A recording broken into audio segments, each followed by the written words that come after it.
Veljko Ražnatović danas se oženio svojom izabranicom Bogdanom Rodić, a velika ceremonija organizovana je do detalja na najvišem mogućem nivou. Njih dvoje deluju jako skladno, a malo ko zna da je upravo Anastasija Ražnatović glavni krivac svadbe decenije. Veljkova i Bogdanina ljubavna priča počela je zahvaljujući Anastasiji, koja je bila provodadžija. Cecina naslednica se druži sa Bogdaninom najstarijom sestrom Natašom i čim je upoznala Veljkovu sadašnju suprugu, shvatila je da bi njen brat i ona bili idealni par.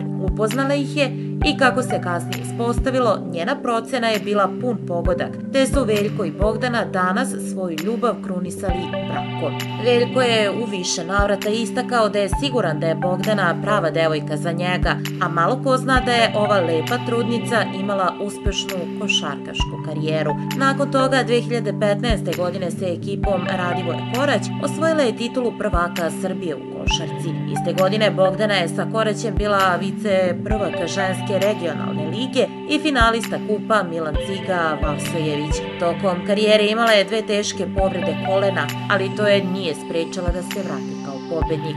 Nosila je dres sa brojem 17. Ipak i pored svih osvojenih titula i dobre perspektive u košarci, Bogdana je 2015. godine donela odluku da ne želi više da se